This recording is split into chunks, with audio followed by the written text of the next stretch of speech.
Consider this: in major events, it's often the small details that can make or break them. Take, for instance, the 1986 Challenger disaster, where a cheap O-ring led to the loss of 7 lives and hundreds of millions of dollars. Similarly, a tiny blood clot, barely visible under a microscope, can be fatal by blocking blood flow to a critical part of the brain. Even a small patch of ice on the road can cause a vehicle to spin out of control and result in a deadly crash. The list goes on. Seemingly insignificant factors can have devastating consequences for significant endeavors. Marriage certainly falls into the category of important undertakings.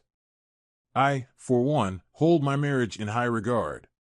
Married for just over 8 years to my lovely wife, April, we have 2 amazing boys, Chris and Charles. While I didn't earn a college degree, my skills as a mechanic have provided us with a comfortable life in a spacious home. Despite the long hours I put into my job, the financial stability it brings makes it worthwhile. My marriage has always been the highlight of my life, and I've worked diligently to support my family. Unfortunately, it's often the small things that can unravel such significant commitments. In my case, it was a tiny blood vessel in my brain that caused the downfall. Its proximity to another vessel led to swelling, triggering a debilitating migraine headache. I experienced one such episode on a particularly fateful day. The symptoms were familiar: sensitivity to light, escalating sounds, and unbearable smells. The sudden onset of excruciating pain caught me off guard. Without my immigrant inhaler, I had no means to alleviate the agony.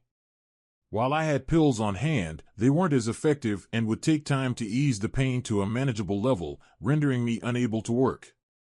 I stumbled into my boss's office and delivered the grim news. He immediately sprang into action, summoning his secretary, Penny, and instructing her to get me home safely, insisting that I not drive. "For heaven's sake, go now," he urged. With Penny's assistance, my boss carefully guided me out of the office and down the hallway towards the exit. Once outside, Penny helped me lean against the wall, shielding my eyes from the harsh light as she made her way to her car. I kept my eyes shut tightly and pressed my hands against my temples, trying to dull the throbbing pain.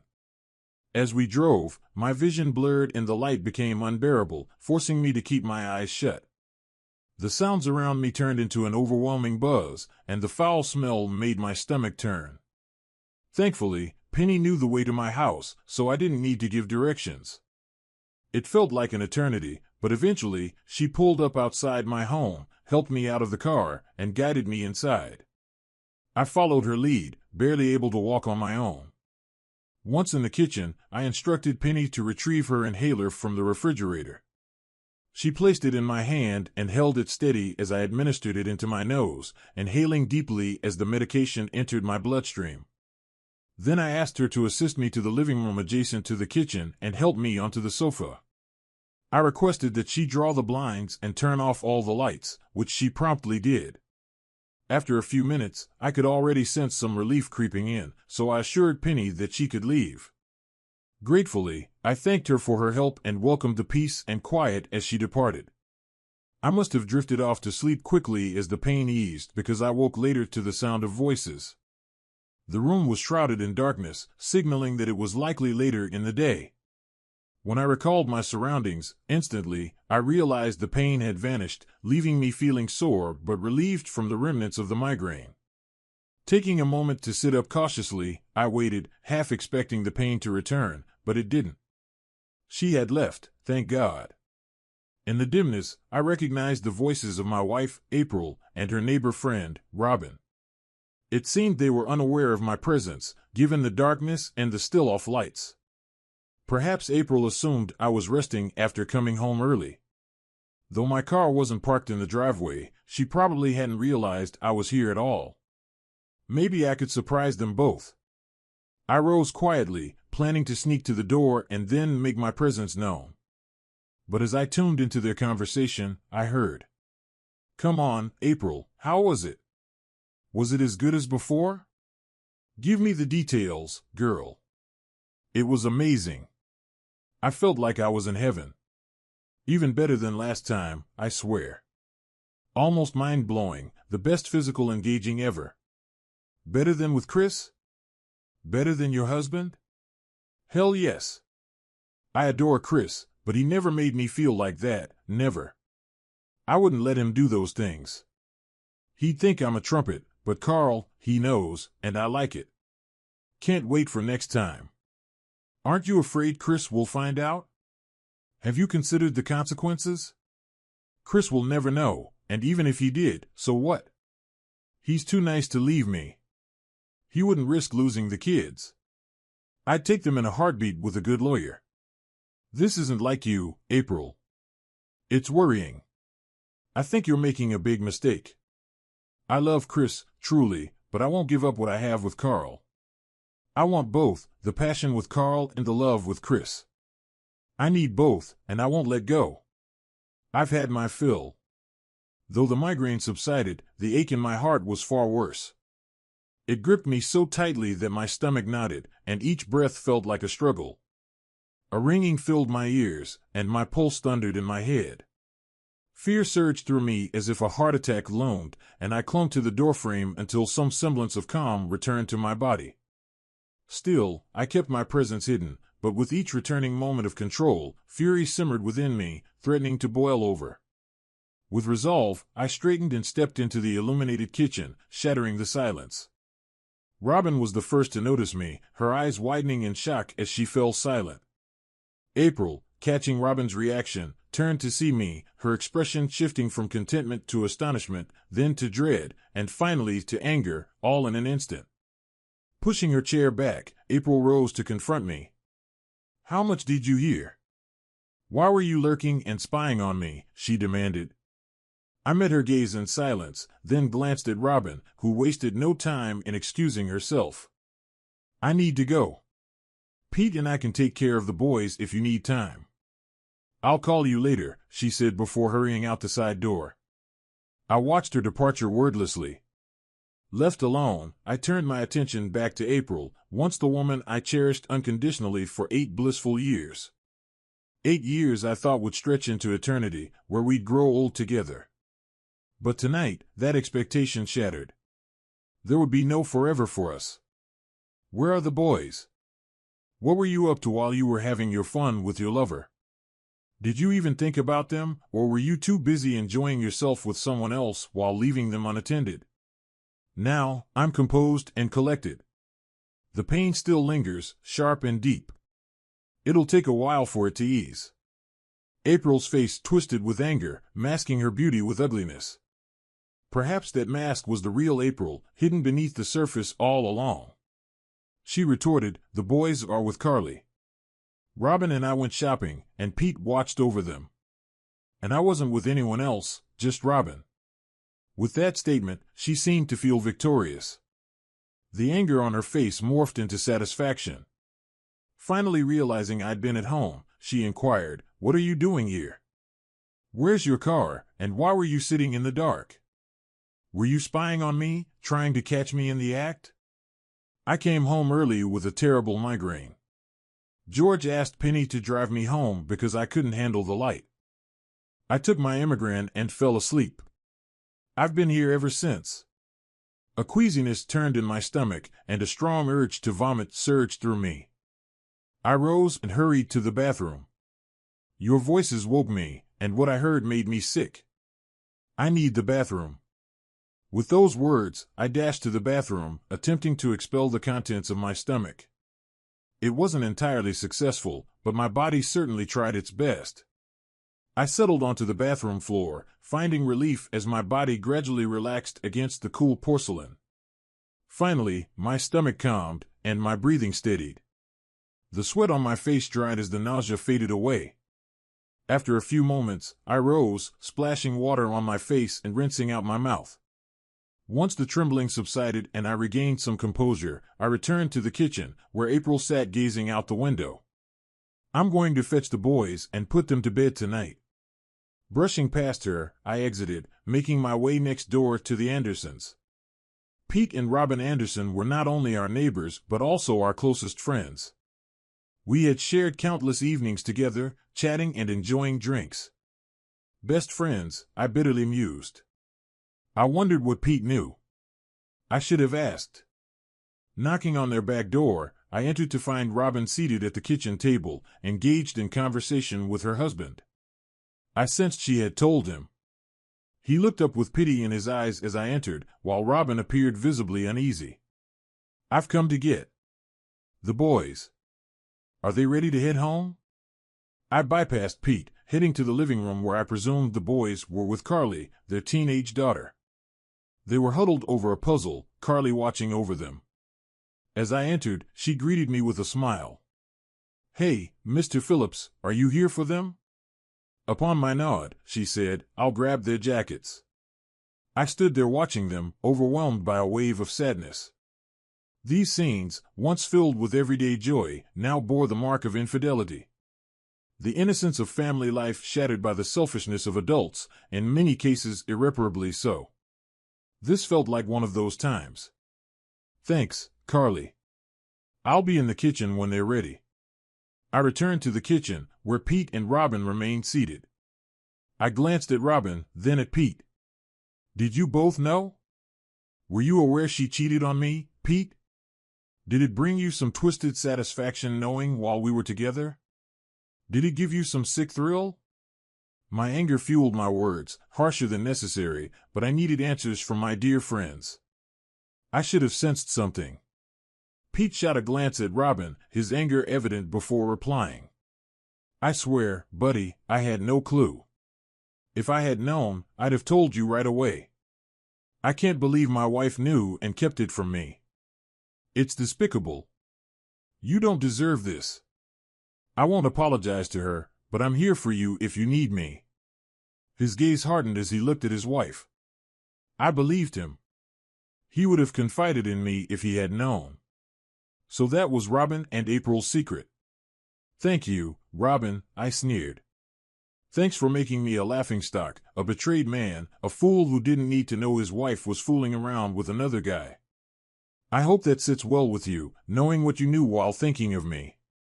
I turned as I noticed Carly approaching, hastily putting on a smile as the boys emerged, each clutching a cookie. I silently prayed Carly hadn't overheard my last words, but the look on her face suggested otherwise.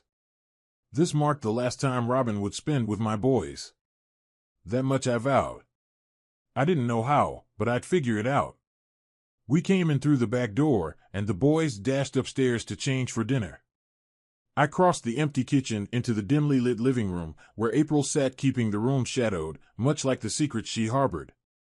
Turning on a nearby lamp and drawing back the curtains, I illuminated the space, revealing shadows that hinted at the concealed truths my once loving wife held. April looked dreadful, tear-streaked eyes, pallid complexion, slouched shoulders. All the defiance had melted away, leaving behind the fearful woman I anticipated. Yet, it felt too late for such a transformation.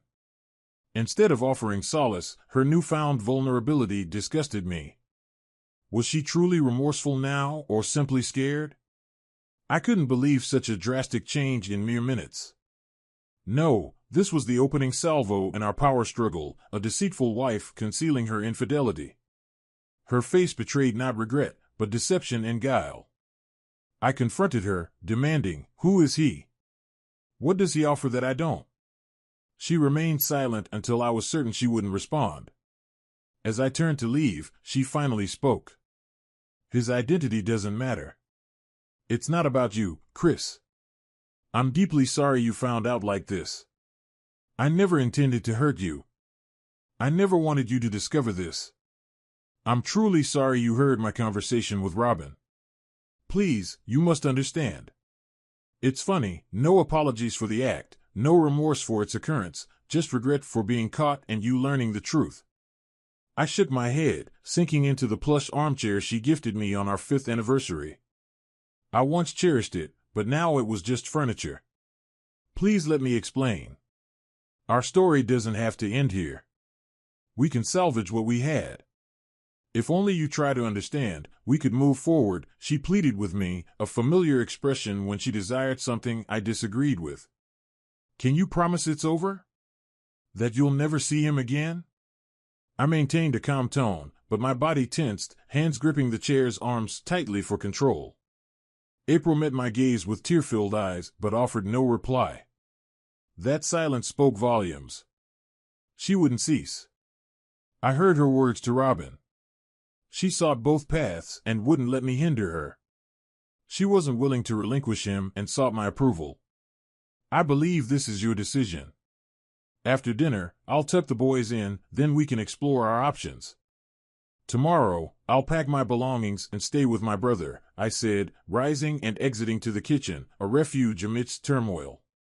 It's odd how the kitchen becomes a sanctuary in dire times. Strange thoughts surface when your world crumbles. It's even stranger to realize your world is crumbling. April busied herself with dinner while I spent quality time with the boys in the playroom, engrossed in their game.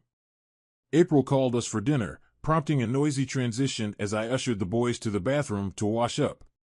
Mundane tasks anchor in chaos. Dinner was lively.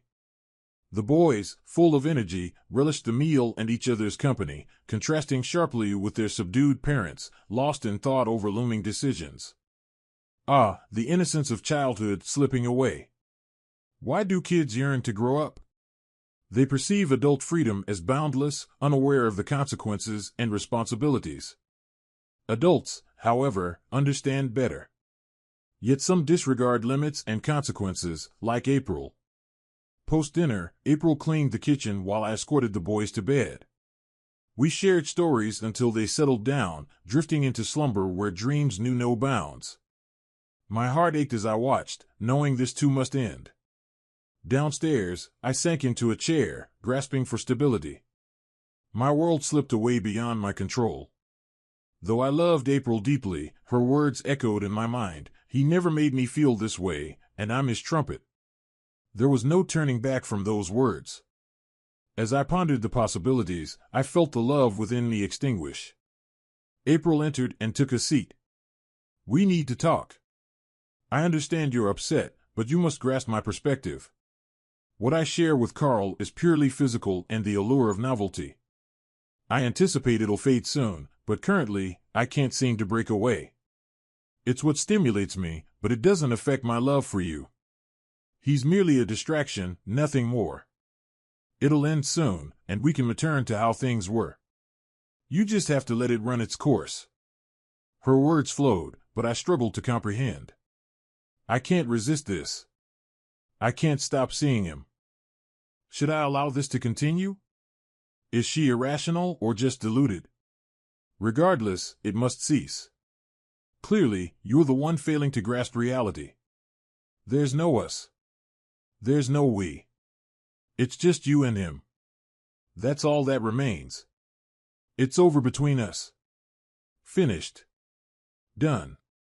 This isn't up for negotiation, and I won't budge. You need to understand this. Despite 8 years of marriage, you can't possibly believe I'd condone your affair. But Chris, I love you. You're the only man I've ever loved. I don't even like Carl. Please, try to understand. Give me time. Please, baby, for the sake of our marriage and family. Give me time. Take all the time you need. Tomorrow, I'll contact a lawyer and we'll divide everything equally. I don't want to hurt you like you hurt me. I just want this to end now. Emotionally drained, I yearned to retire to bed, seeking respite from the heartache. My headache had subsided, but the anguish remained. Yet, I wasn't prepared for her next words. Then damn you. No divorce. I'll fight you every step of the way and take everything you have. I'll ensure you don't get custody of the boys, and I'll restrict your visitation rights in every way possible. If you don't comply, you'll lose everything, and I'll still have Carl. You can't stop me. Remember that. I absorbed her threat. Then it struck me that this marriage had been over long ago. The level of anger and disrespect wasn't abrupt. It was calculated and deliberate. She never fretted over hurting me. If she had, she wouldn't have embarked on this path. She would have terminated it beforehand. Instead, she anticipated my discovery. Rather than ending her affair, she opted to inflict maximum pain upon me. Love had no place here, only greed and the urge to degrade me. As my anger simmered, I saw her face register that she had gone too far. Her expression, warped by her venomous words, shifted from contentment to fear. My words followed. I have one thing to say, April. When you corner a rat, it fights back. It'll fight to the bitter end if you deny it any chance of escape. You should have known that before pushing me, but now you've done it, and you'll pay the price. Please, Chris.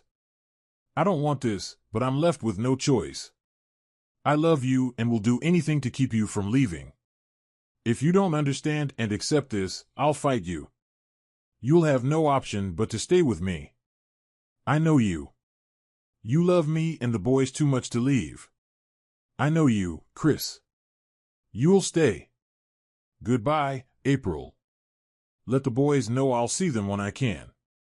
I'll gather some belongings and leave. I'll retrieve the rest later when we can arrange a time.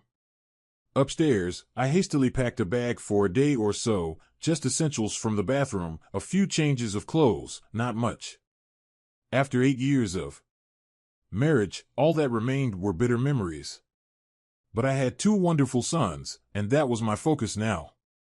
As I pondered, tears welled up uncontrollably, and I sank to the floor of what once was our bedroom, succumbing to grief. Loss weighs heavily, especially in the workplace. I threw myself into my duties, toiling relentlessly even through lunch breaks, eager to drown out thoughts of home, wife, and children.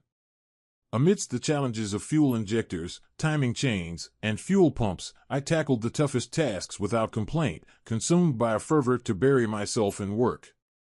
10 hours later, Clyde interrupted, urging me to take a break. Dude, ease up. You're making the rest of us look like slackers, he remarked, watching me with a mixture of surprise and concern. Sorry, little brother.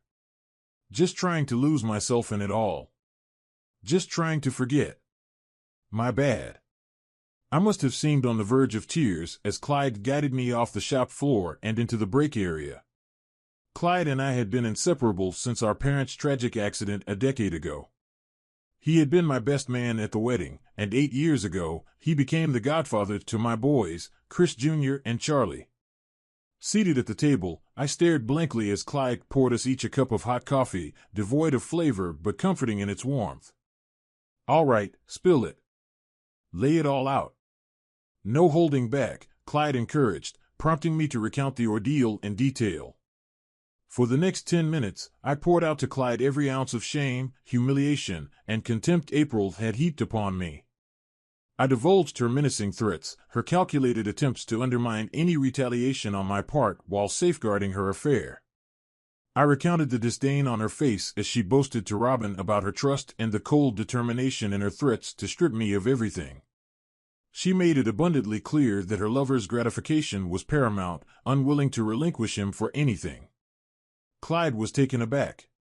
He had always regarded April highly, seeing her as a virtuous woman and dedicated mother. His brother had never hinted at any marital issues, leading Clyde to believe their union was solid. Now, faced with the reality of Chris's pain and anguish, it pained Clyde just to witness it. Chris was a pillar of strength, a devoted father, a reliable provider, and a trusted confidant for the guys in the garage, always there when needed. Over the years, he had gone above and beyond to help others. Yet, Clyde's shock turned to anger. How could April do this to Chris? What was wrong with her? His indignation swelled as he observed his brother and closest friend, shattered and defeated.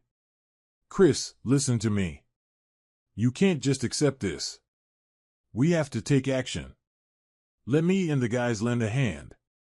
This is unbearable, Clyde implored, concern etched on his rugged features. It was genuine care for his brother, palpable in the air. Chris met his gaze with a despondent expression. What can I do? If I divorce her, she'll strip me of everything, child support, alimony, the house, the car. You know I'd never endanger the kids. She's using them as pawns against me. And now that idiot she's fooling around with will replace their father. He's an idiot who thinks it's okay to bet another man's wife. I'm powerless. Clyde shook his head vehemently. To hell with both of them. I used to love April like a sister, but she's made her bed, and now she'll have to lie in it. We need to go after both of them. First step, figure out who he is. That's the easy part. Let me make a couple of calls, then we'll discuss, Clyde declared. I simply shrugged. All right, but I'm not sure what you expect me to do. She doesn't share anything about him with me. Doesn't matter. We'll track him down and expose him like we would anyone else. And you realize you can't take April back, right? What she did makes reconciliation impossible. If you condone her actions, she'll never respect you again. No way, man. She's someone else's plaything now.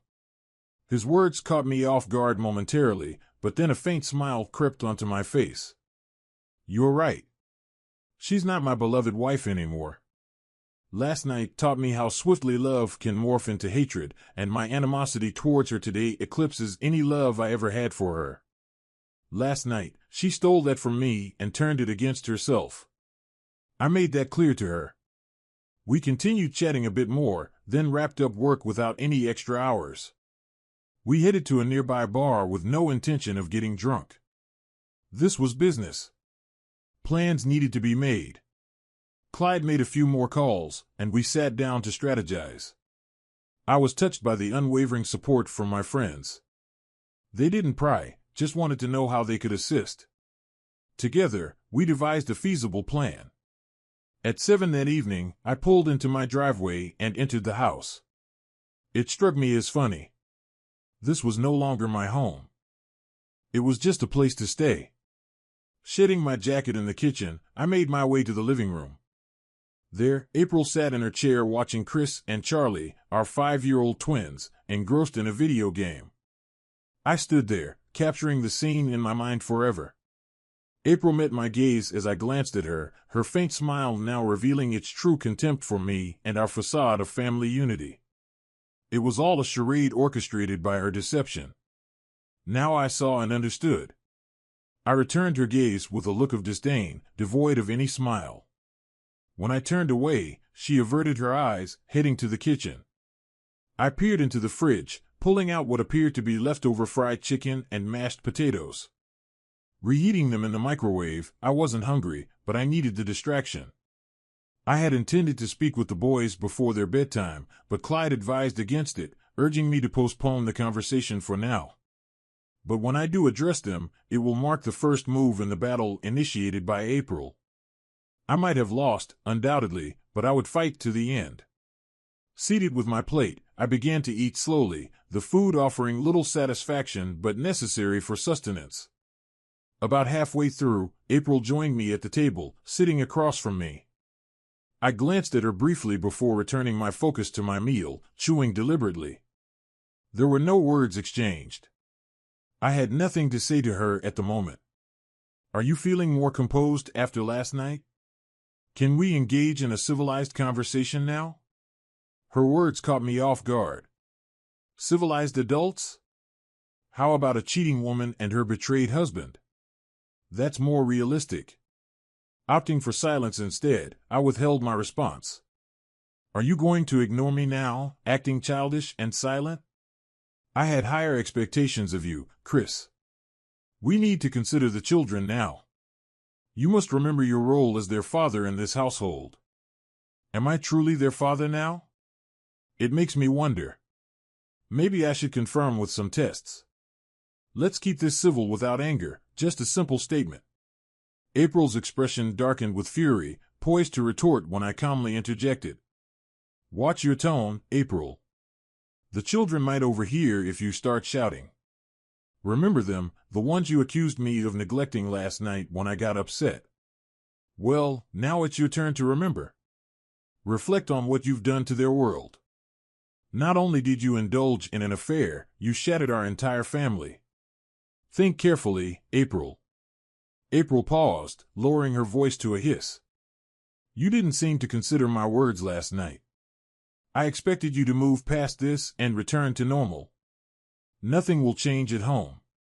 I still love you, and you are my husband. That hasn't changed. Neither you nor the children will lose anything familiar. I keep my affairs discreet, conducting my business when they're at school and you're at work. You have nothing to lose, as I'm always here for you. I remained silent, continuing to eat methodically. I maintained a stoic expression, devoid of reaction. My eyes betrayed nothing as I looked at her. Despite the absence of verbal response, my eyes conveyed everything. Slowly, April began to grasp the gravity of the situation. For the first time, a hint of fear flickered through her. What do you intend to do? Will you make things difficult for me? I hoped you loved me enough to grant me this time alone.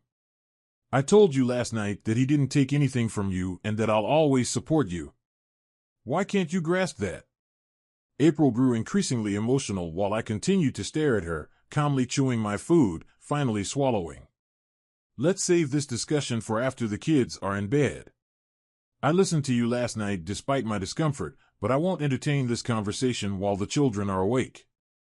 April appeared to regain her composure and resumed smiling. Thank you for that. I think you had some valid points, but your words hurt me. I'll take the boys upstairs soon, and then we can talk. She passed by me, placing her hand on my shoulder. I involuntarily flinched at her touch, causing her to retract her hand. The disgust I felt from that simple gesture was palpable. With the kids, I tried to maintain my usual self, though knowing everything was about to change weighed heavily on me. Yet, I had come to terms with the fact that April's actions had shattered it all for me. Perhaps I should just play the role of the compliant husband and accept her terms, wait until she's done with her affair. After all, hadn't she claimed she still loved me and wanted to remain married? But I knew I couldn't do it. Not now, not ever again. Around 9 o'clock, April entered the room where I sat, letting out a heavy sigh. She settled into a chair and smiled. I put them to bed, and they fell asleep. They're getting too big to tuck in, but they still say good night and pretend to sleep. They're good boys. I nodded in agreement. They're wonderful kids. It's unfortunate that they'll have to endure so much pain, and I'm unsure of how to ease their suffering. What do you mean? I thought you understood that nothing needs to change. Just give me what I want, and we can return to being the same family we were. Just be patient. I promised it would all be over soon. You won't lose anything. I love you deeply and want to remain your wife. It's just something I have to do, that's all. I gazed at the woman who had been my wife for the past 8 years. I married her because I couldn't imagine life without her. We had 2 amazing children and a solid marriage until last night. Now everything was different, and she couldn't comprehend why I deemed it necessary. I wouldn't delve into the specifics tonight, but I needed to be unequivocal. April, I heard you out last night. You made your desires clear. You claimed you love me and want to be my wife. You insist he doesn't take anything from me, refuse to disclose his identity because it's none of my business, and you outlined the consequences if I pursued a divorce. You made it abundantly clear that you'll strip everything from me without hesitation, just as you stated. You threatened to take everything, even my boys. That much was evident. April listened, her face displaying anger. She wasn't pleased with my recap of her words. However, they resonated differently coming from me, but she recognized the truth in what I conveyed. I perceive that you don't view this situation the same way I do, Chris. I emphasized that this isn't about our marriage, yet you didn't heed my words. Why can't you trust me when I express that I still love you and desire to uphold our marriage? What I heard from you last night, April, was disdain. Disdain toward me and our marriage. When I expressed frustration, you retaliated with premeditated threats. Threats that you had carefully considered before addressing me. Disdain for me, for all my efforts on our behalf over the years. You belittle me, degrade me, threaten me, and accuse me of misunderstanding. You were fully aware that I would react just as I did. Why did you presume to have already determined what to do with me? Why did you believe you had all the answers ready? Now I was starting to feel angered. Up until now, I had remained composed and in control, but that composure was gradually slipping away. April's enraged expression infuriated me. I came to one conclusion that you seem to overlook. Last night, April, when you threatened and backed me into a corner, thinking I couldn't find a way out, I mentioned it then, and I'll reiterate it now. Even a rat will fight a cat when cornered and with nothing left to lose. With these words, I stood up and walked away. As I approached the kitchen door where April was seated, I paused. I'm going to stay elsewhere for the night temporarily. I'll return after work, so the kids won't notice anything right away. Why are you planning to stay somewhere else? Why not stay here? We can't resolve this problem if you leave, Chris. Please don't. I love you and don't want to lose you. I don't know what I'll do if you leave me. Please, Chris, let's attempt to address this. There must be a way to reconcile. I'm sorry, April. The only certainty I have now is that I no longer love you. Your infidelity last night extinguished all my love for you. That's the only thing I know for sure. I'm unsure of what I'll do next, but I'm certain there's no turning back now. Chris, what about your vows to love and cherish me? Have you forgotten them? I also recall your vows to me. You pledged on our wedding day to forsake all others, yet you didn't. You promised to love only me, but you shared what we had with another man. I cared for you, loved you, upheld our marital vows, and gave you everything I had.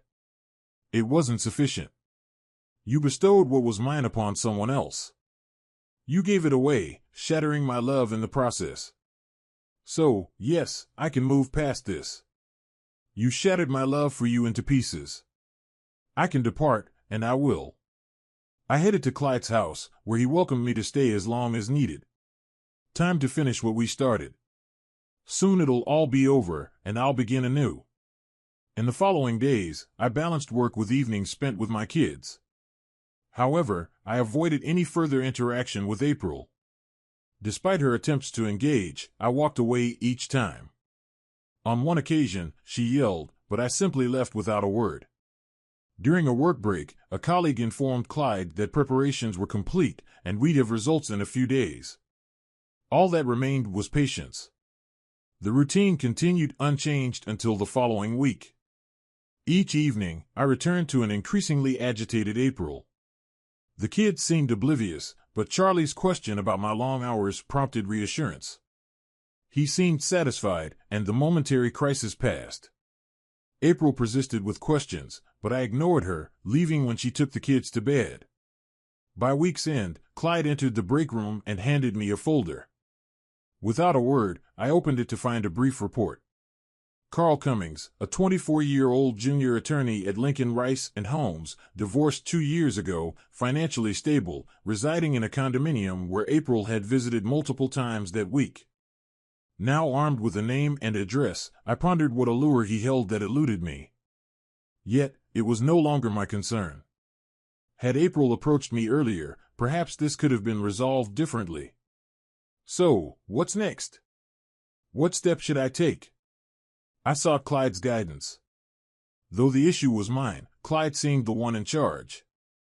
I was fortunate to have friends and a brother like Clyde. Being a good man and diligent worker sufficed for true friends.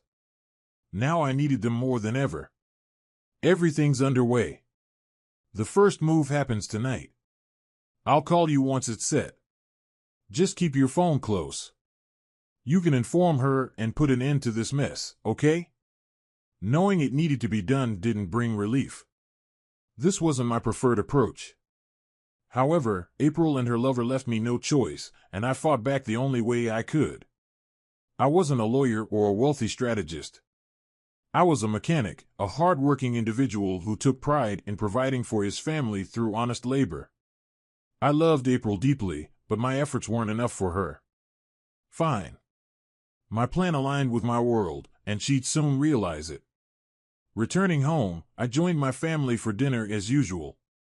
April engaged with the kids, and I participated in conversations and activities, concealing my nervousness. After dinner, I spent quality time with the kids, playing video games and assisting with homework, playing the role of the typical husband and father. April, finishing the dishes, observed the scene, seeming more at ease, perhaps thinking everything would soon return to normal. As I played video games with my boys, Carl Cummings left his office, headed to his car parked across town. He reflected on the intense encounter with April at his place 2 days earlier. She was eager for him, agreeing for the first time to get close. When he asked why, after their rendezvous, she revealed her husband had discovered their affair. Shocked, Carl was reassured by her not to worry. It struck him as odd that her husband's knowledge seemed to heighten her adventurousness. Despite this, it was the best physical engaging he'd had, so he brushed it off. Walking past an alley toward his car, he suddenly stumbled, feeling a pull. As he struggled to maintain his balance and avoid falling, someone seized his arms and pulled him down the alley toward the courtyard. Pinned against the building's wall by 2 imposing figures, one on each side, he strained to discern their faces beneath their black ski masks. Despite their intimidating size, fear began to creep over him. With little cash and no flashy accessories, he wondered what they wanted. A third masked man wearing gloves stepped forward and lifted Carl's face with a firm grip under his chin. In a coarse voice, he inquired, "You familiar with a woman named April Phillips, idiot?" The mention of her name sent a shiver down Carl's spine. Oh no. So that's what this is about. Her darn husband. She never mentioned he was involved. No, I don't know anyone by that name, he stammered, shaking, yet determined to deny everything. The hefty man landed a blow to his ribs, causing excruciating pain and stealing his breath. Dizzy, he saw stars swirling before him. The intense agony gripped him, instilling deep fear. I'll ask again. You familiar with a woman named April Phillips, idiot? Unable to deceive any longer, Carl abandoned denial. Yes, I know her. Please, God, let me make it out of here alive, he prayed silently. You'll never cross paths with her again. Clear? The imposing figure awaited his response. Crystal clear. Got it. Perhaps it was merely a warning. Got it. He could accept that. I need to ensure you grasp this fully. My pals and I aren't convinced someone like you, messing with other men's wives, is all that bright. So we're gonna ensure you comprehend, the big man explained ominously. Ceasing their pressure against the wall, they allowed him to steady himself. The initial blow struck him hard in the groin, causing him to double over.